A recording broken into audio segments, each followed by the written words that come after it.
Hello and welcome to my second installment of my analysis series. I'm going over all the canon and semi-canon ships in Wings of Fire. So it's the only ships that were canon and are canon or were possibly going to be canon. Now, of course, these are my opinions, so don't get heated on what I say. I respect all opinions here, so I don't care if you disagree with me. You can tell me in the comments because I love that, it's all about opinions on who likes which ship. I'm going to talk about each ship's relationship and how much I like them. If I don't have an opinion about the ship, then I will just state how they get along and stuff. I was going to do an individual ship video for each one on my list, but that's just too much work and so much more time. So I was able to put every ship into this video. Okay, on to the video. Starting off with cleril because I can, and also it kind of goes in chronological order. I think this ship is great, in theory.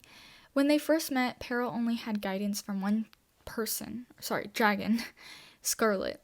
Scarlet was ruthless, harsh, and heartless, all the bad things you can be, evil. She only ever used Peril as a source of entertainment, and Peril for a while only ever thought of what Clay would want her to do instead of her own opinions after she left Scarlet. At the end of her book, she has decided she will focus on herself and what she thinks is right, which is good, because just following what you think someone else wants you to do is not a good thing to do. Currently, the time may not be right for cleril, but sometime in the future, maybe? I'm hoping, because they look very cute and I love them so much. So, I don't know, I just love them. Also, before I get into all of the ships, I just want to say that I drew 4 of them, but I'm only gonna finish 2 or 3. I don't know, I just started drawing a few of my favorite ships and then, went from there. So, I don't have a huge problem with this ship, except that they never see each other. They meet in the second book, and Tsunami just likes him. Pretty much, I think their time together should have been longer, but we'll see in the future. To start, I know this is a controversial ship. Deathbringer is an adult dragon in dragon and human years, both years. Glory is an adult dragon as well, according to the dragon culture, but in human years she's roughly 13 when they meet, if I'm not mistaken. This is a mistake made by Tui, which I had not known of when I first read the book. But to point out, Deathbringer is around...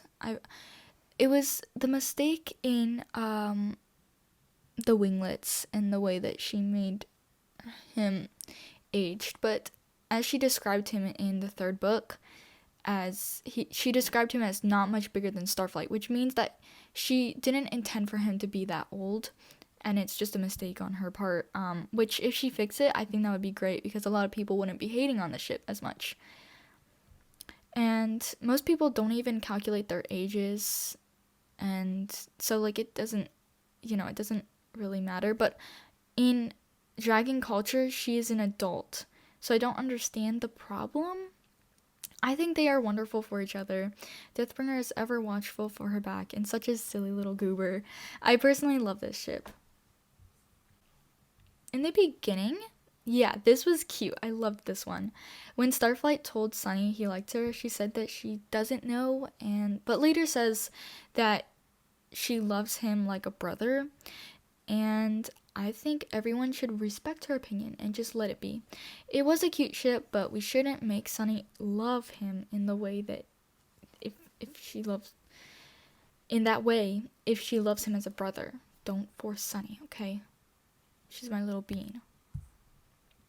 Now this one I can see. I think this one is pretty cute, and after Sunny said that she didn't like Starflight in that way, I think Starflight has a pretty good chance with Fatespeaker, because he does like her, and Fatespeaker is always looking after Starflight, and she's always dropped hints that she likes him. So, and Starflight does have lingering feelings for Sunny, but I believe that he does like fiercewings too.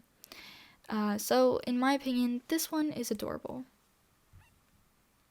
So this is the only human ship on my list. I am not going to be doing Rendauntable because that one really annoys me. And so on leafvy, okay, I'm not going to say their ship name. And let me just say that the humans are so underrated. Tons of people hated Dragonslayer, yet it's one of my absolute favorite of Tui's books. It probably is my favorite, to be honest. They're so cute, and I love this ship. I don't really have anything much to say, mainly because we don't get much of it. Now for some of the more controversial ones. To all of the Winterwatcher shippers out there, Clover, I mean no hate to y'all, and I respect everyone's opinions. In book 6, Winter was pretty much what you would describe as a bully. He'd say mean things to Moon and threaten her, and it continued into book 7, of course, and even some in book 8 after his character development. Like, plus and 10. I want to add that.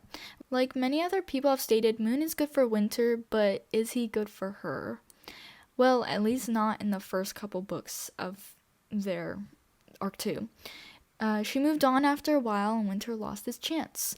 That isn't to say that they couldn't get together later on, but for now, Moon is into Ghibli, canonically. I do think Winterwatcher shippers love the idea of them, however, you don't see many good times Winter isn't being rude. Also to add, in a way, it's quite racist in a sense. That a lot of the Icewings and Nightwings hate each other. It's kind of funny how they have like parallels into our world. But it's just the way that Winter constantly says terrible things about Moon because she is just a Nightwing. But all in all, Winter has changed and we love our racist Ice Cube. Of course, this is all a joke, guys. Please don't take this seriously. Moonbli is one of my all-time favorite ships. They both help each other in confidence and many other things. And I love this ship so much, and a lot of people do, so I think it's safe to say that this one is the most popular out of the two love triangle ships. They just get along really well, and I think that they make a wonderful ship. Turtlejou is probably my favorite at the moment. No, wait, it's probably Blicket. I don't know. Anyways, they're just so cute. I know I'm saying cute so much in this video. Anemone enchanted Kinkajou to love Turtle, and she may have nudged Turtle into liking Kinkajou. Of course, it was entirely wrong to enchant Kinkajou. Anemone thought she was helping Turtle, but she shouldn't have assumed that Turtle had a crush on Kinkajou. In the epilogue of book 10, we get to see what Jade Mountain is like after the whole Darkstalker shenanigans. Basically, Turtle's all like, hey, Kinkajou, I like you. And Kinkajou's like, well, I like you too, but I don't know, because Anemone put a spell on me. I think we should wait a bit. I really like this because it shows how mature-ish Kinkajou is. She's not rushing things, she's taking her time. Plus, people say she was still under the spell, and considering she was only under it for a few days, it wouldn't take too long to wear off. But of course, she still has to get her feelings into place and try to understand them. Phew, sorry for that long paragraph worth of talking. I just really like talking about Turtlejou.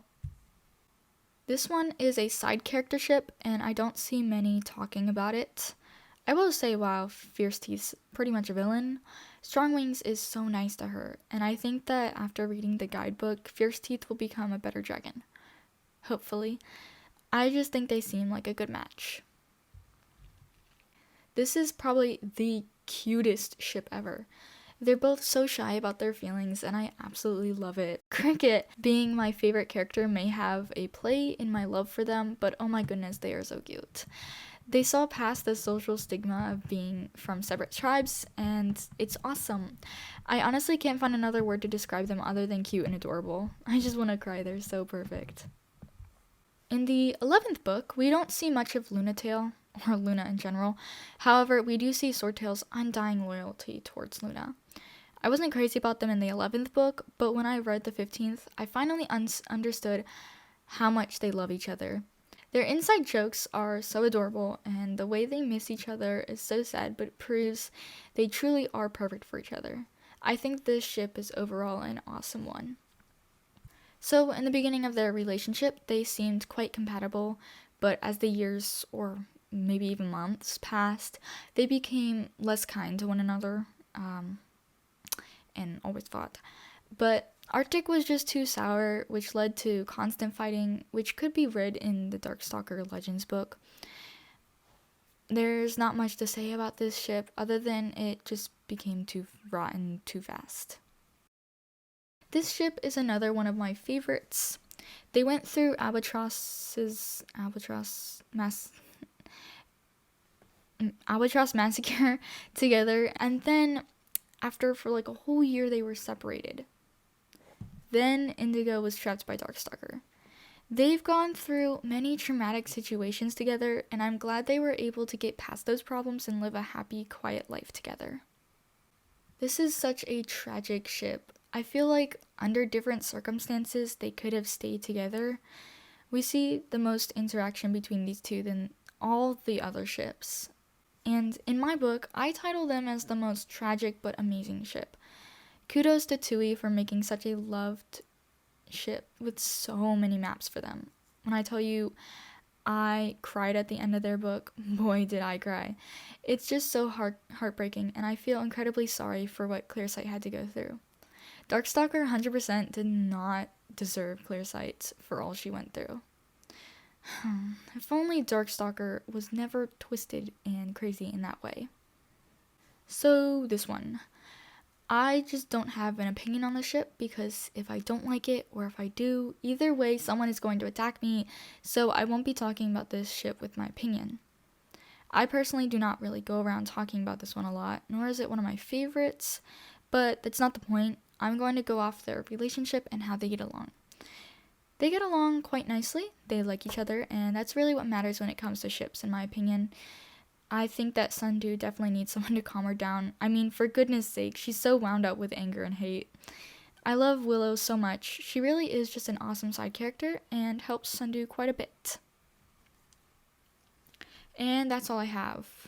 Wait, hang on. I missed a ship. I mean, I probably missed tons of ships that people randomly make up, and I'm not going to talk about a lot of them. But Whiteout and Thoughtful, I don't know what their ship name would be, but no, it's not. Is it Thoughtful? Is it? I'm gonna fact check myself after this because I really don't want to be wrong on this. But anyways, I like the way that they immediately become like they get along so well, and I think that we don't know what happened to Whiteout, but I hope she had a happy life. Whiteout is one of my favorite characters, and I'm glad she found love and stuff. So that's my opinion on Whiteout and Thoughtful. I'm still pretty sure that his name is Thoughtful. I just don't know. I hope it is. Anyways, that is actually all I have. These are just my opinions again, so please don't get angry over such silly fictional character things. I'd love to see anyone's thoughts on these ships, of course. I hope you enjoyed and have an awesome rest of your day. The summer's call.